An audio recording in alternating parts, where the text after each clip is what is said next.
Adelante. Bueno, déjenme decirles muy rápidamente, el libro es una conversación con don Raúl Vera, el personaje central es don Raúl Vera, básicamente por tres razones. Esta fue una sugerencia de la editorial de aquí, de mi amigo Ariel Rosales, que ayer con Carmen Aristegui les dije que pues se le ocurrían, a cada rato se le ocurrían ideas de 20 libros, y Carmen me dijo, bueno, cada 20 libros, pero de los 20 le pegan 22. Es decir, estamos hablando de un editor con olfato, con colmillo. Cuando me dijo la entrevista con Raúl Vera, me dijo, no quiero una entrevista formal de pregunta-respuesta, quiero un diálogo, comentarios, en donde interactúes intelectualmente con don Raúl Vera. Me prestó 3, 4 libros de otros modelos, etcétera, y así fue como surge el esquema de libro.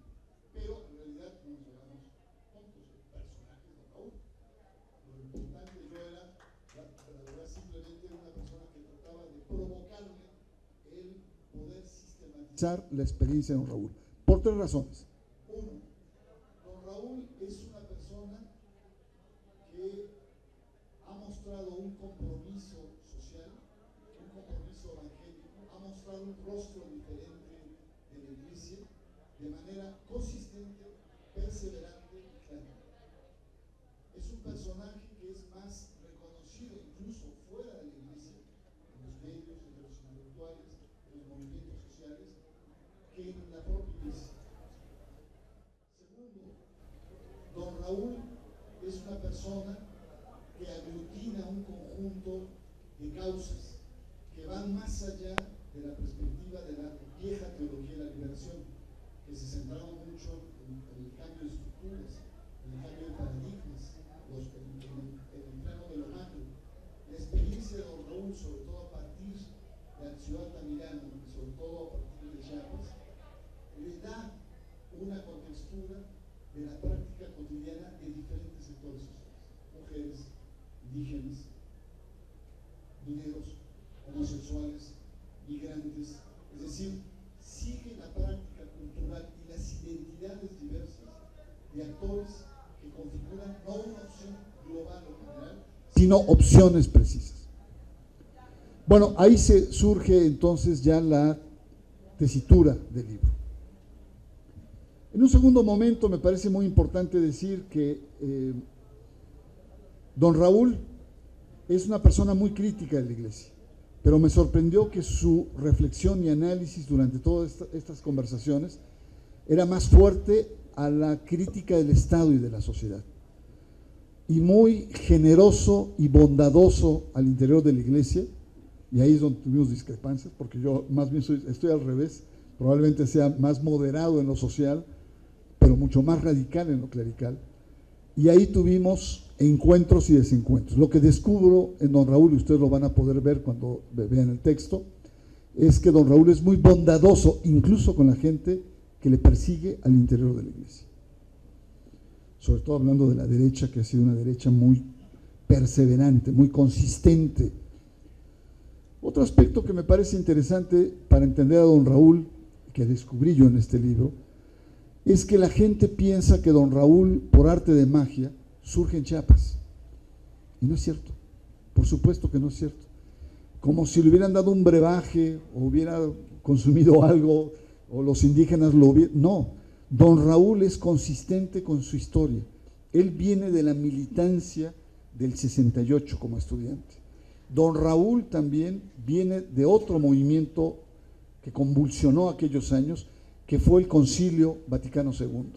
Don Raúl está como en el vértice de dos grandes procesos de innovación, que es el movimiento estudiantil de aquellos años y el movimiento de reforma de la iglesia. Y eso me parece muy importante para poder entenderlo.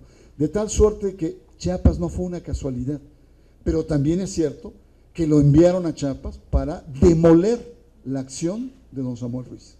Esto es un hecho.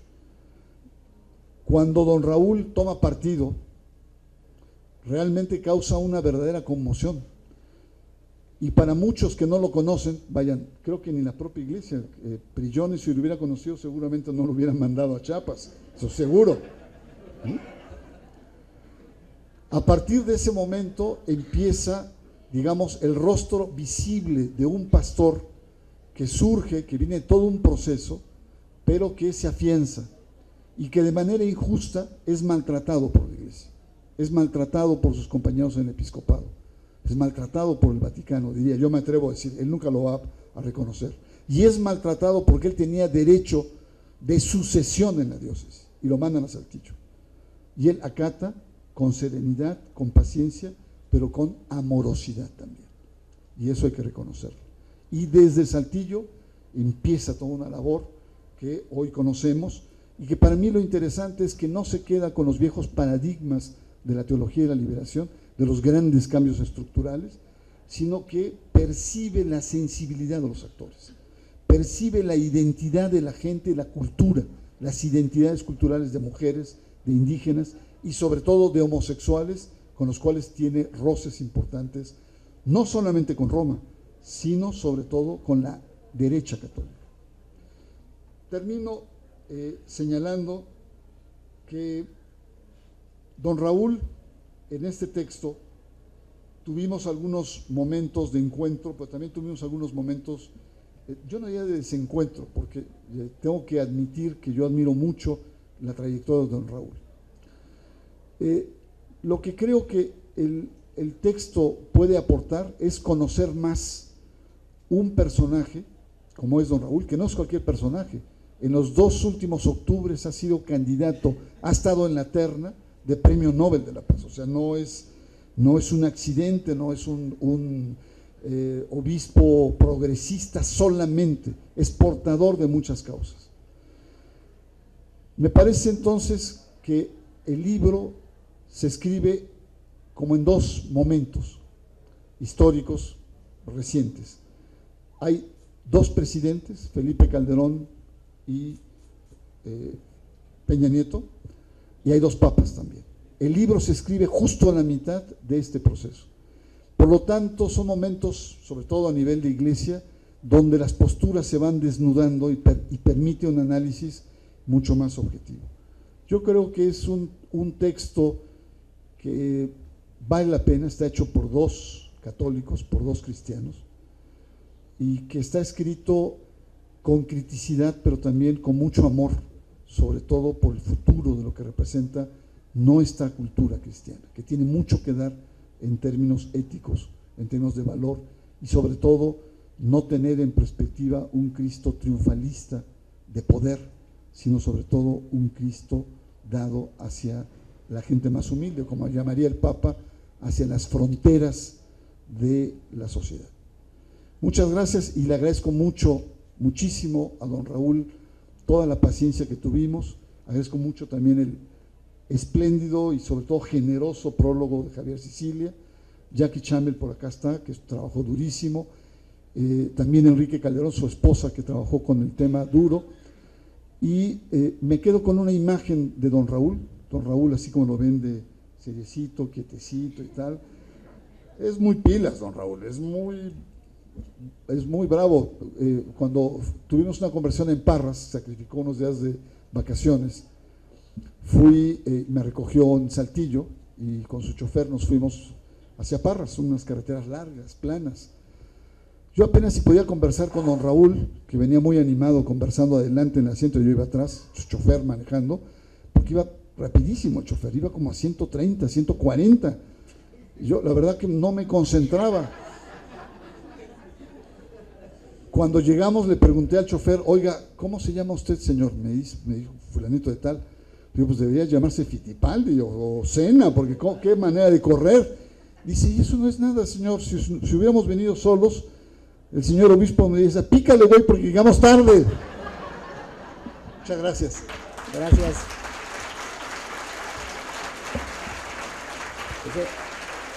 Toma la palabra Javier Sicilia.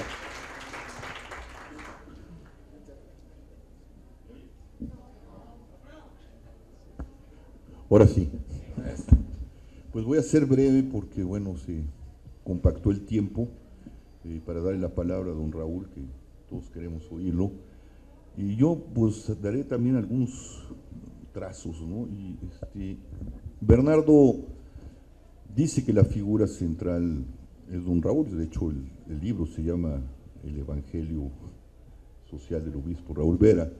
Sí, es la figura central, pero lo que está ahí adentro no se hubiera podido dar sin la presencia de Bernardo. Es decir, cuando Bernardo dice hay un diálogo, cuando se plantea en este orden de cosas, no se piensa, no se le dijo a un reportero, se le pidió a un católico muy profundo, sobre todo en el ámbito de la reflexión social, un gran vaticanista, quizá el mejor de nuestros pensadores laicos de la realidad social de la Iglesia.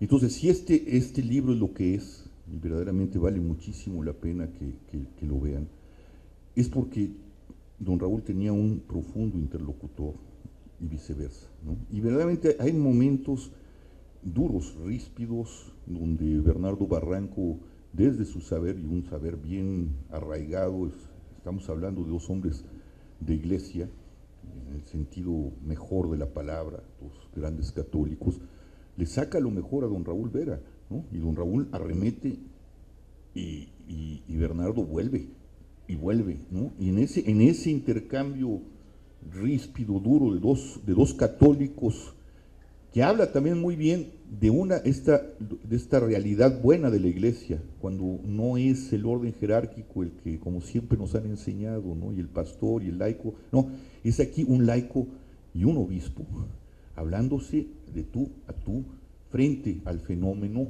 de la Iglesia, frente al fenómeno del Estado, frente al fenómeno de la espiritualidad, frente al fenómeno de la vida espiritual y evangélica en el orden del acontecer social y político.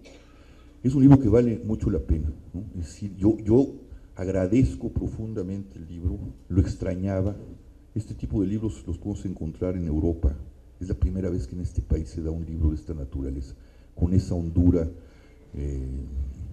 del saber, no solo de la Iglesia, no solo de la vida espiritual de la Iglesia, sino de la vida política del país. Y en un momento muy duro, como el que estamos viviendo, en una encrucijada terrible, en un cambio que yo diría, no solo a nivel de este país, en una crisis, sino a nivel mundial, civilizatoria, están planteándose frente a este México que se está desgarrando, desmoronando, no solo una crítica profunda, sino propuestas profundas, tanto a nivel del Estado como a nivel de la Iglesia.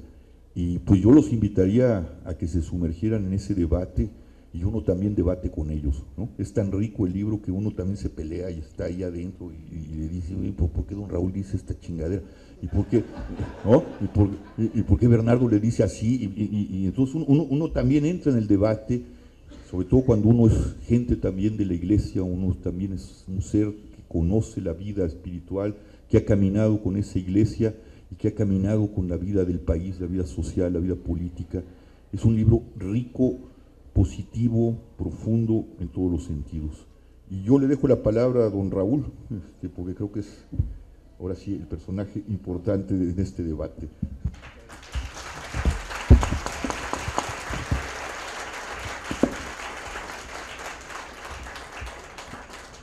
Bien, yo quiero de manera muy especial agradecer, bueno, la idea de la editorial de querer un trabajo así.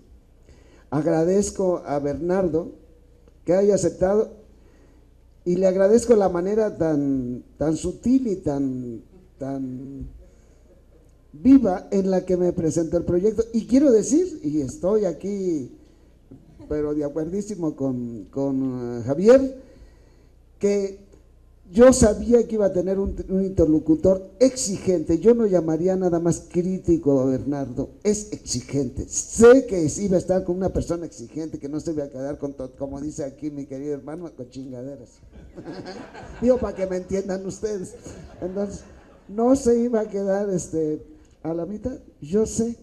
Entonces, pues precisamente por eso, y bueno, estoy en los agradecimientos a Javier, que corrió el riesgo de ponerle la presentación al libro, el prólogo, y a ustedes que están aquí, a ustedes y a nuestros hermanos que están allá, que nos hicieron pues entrar en acción para buscar el respeto a los derechos de todos. Ya usted, pues sí, los tres pensábamos, seríamos incoherentes y a ver, ciérrenle ahí, ya que nos dejen aquí, nos quedamos tranquilos, absolutamente. Entonces, yo precisamente en ese sentido quisiera tratar de expresar de la manera más, pues de más adentro de mí, el por qué, cómo yo he tomado este trabajo, porque fue un trabajo, no fue nada más, fue un trabajo. Yo tenía que pensar bien cómo iba yo como dice, a responder a los embates de Bernardo. ¿Cómo? Sí tenía que pensarle bien, fue un trabajo. Y después también fue un trabajo el revisar las transcripciones, claro, no fue tan fácil, fue un trabajo fuerte. Entonces sí le metimos un buen tiempo, le metimos horas. Pero eso no es lo importante. Quiero decir, soy dominico. Los dominicos somos definidos como frailes predicadores. Lo que predicamos es la palabra del evangelio. Y yo ante esa palabra les quiero decir, y lo digo entre dos cristianos, así como hablaba de nosotros dos, Bernardo, Javier, pues aquí tenemos al tercero, entre dos personas que quiero decir, como decía San Pablo, creo y por eso hablo. Decía San Pablo, ¿en qué creía? En este evangelio.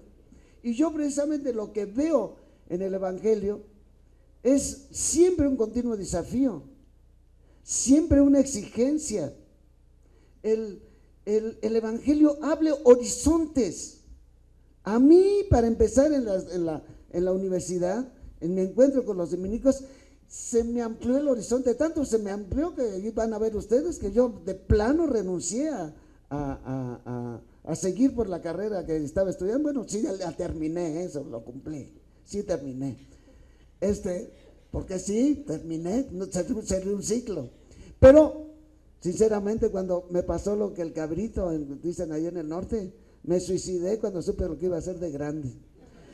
Porque la verdad es que iba a ser, realmente yo vi cómo cincharon a México, que era un país agrícola a mediados del siglo XX, y lo metieron a la industrialización de manera brutal, pensando solo, así como nos están metiendo ahora a vender el petróleo de manera brutal, ya lo hicieron también. Y los pobres campesinos a venirse a México, a los cinturones de miseria, yo los veía sobre el camión, pobrecitos. Yo decía, y ellos son los que me están dando la carrera, ¿cómo yo voy a salir a hacerles mal? Y yo, de veras, no es que no me gustara esa carrera. Entonces, ¿pero de dónde viene? Porque el evangelio abre horizontes.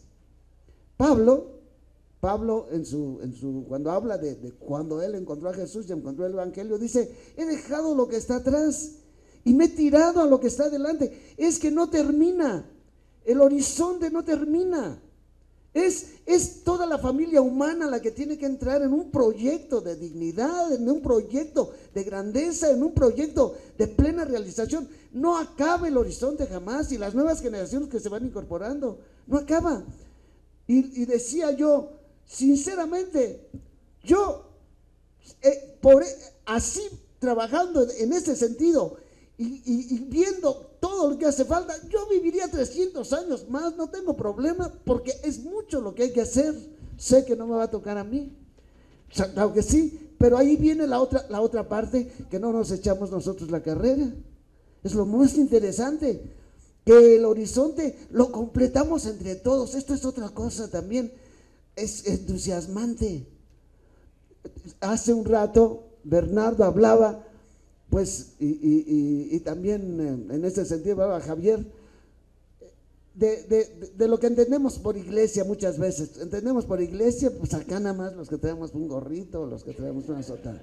No es cierto, no es cierto. Y además el concilio habló de que todos tenemos la misma dignidad y una responsabilidad, cada uno en nuestro campo.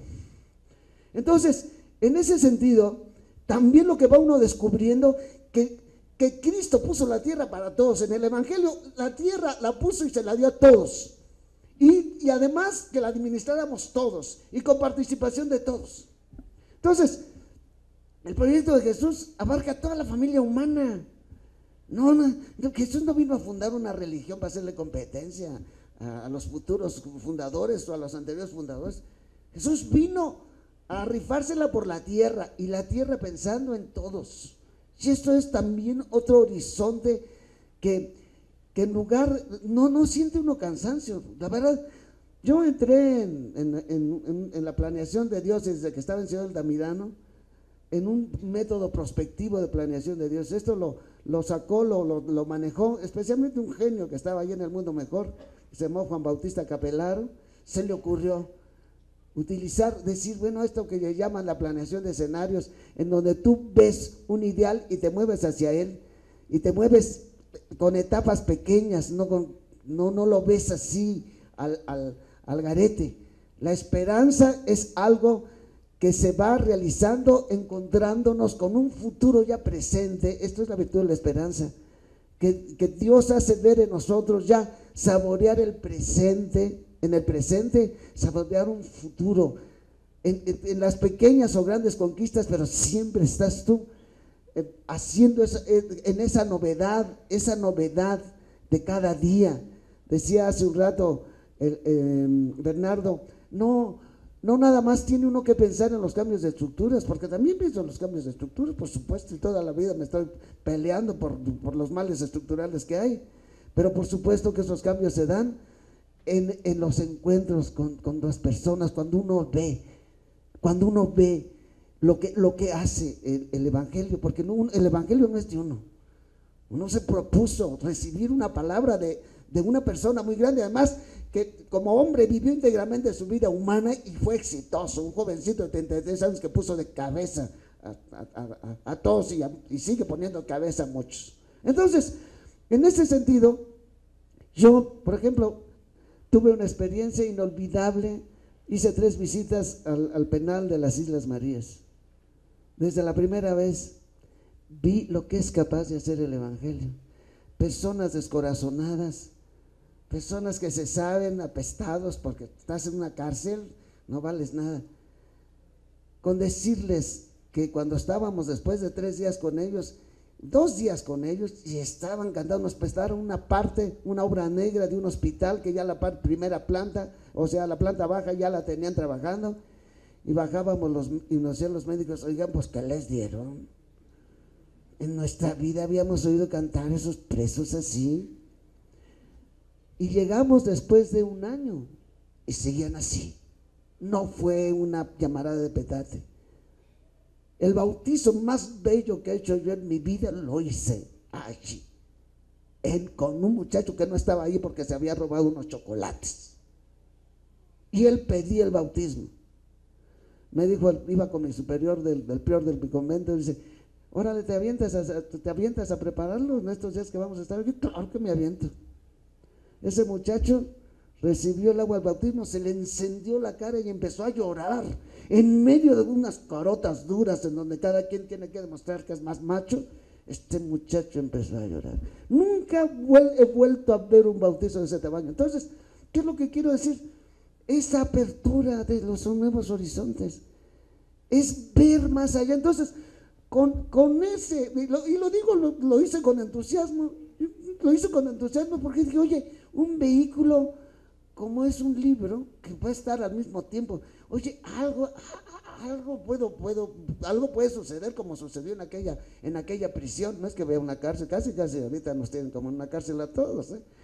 El Papa Francisco ha dicho que él ve al mundo como un grande hospital, claro, lleno de víctimas, por supuesto, por donde quiera nos bombardean, claro que sí, y así están todos. Entonces, con esa esperanza de decir, bueno, pues vale la pena colaborar en este esfuerzo, en esta tarea, porque y soy consciente que es mucha gente la que ha entrado en esto, y luego también pues el trabajo de aquí, también de la presentación de los libros y todo, aquí mismo vemos el batallar de cada día, y hemos tenido en este momento que ver toda la infraestructura que hay en esta feria, gente que tiene que cumplir con su responsabilidad. Así es como se construye la vida, por supuesto que sí. Y en este momento que estábamos ahí, teníamos que respetar a los que estaban afuera, teníamos que respetar a los que eran y los teníamos que respetar a ustedes, los de acá adentro. Así es la vida, así es la vida. Entonces, yo de veras lo que puedo decir es gracias a quienes hicieron este esfuerzo y gracias a ustedes que también esta tarde han hecho un esfuerzo grande. Muchas gracias. Agradecemos su presencia en nombre de la editorial.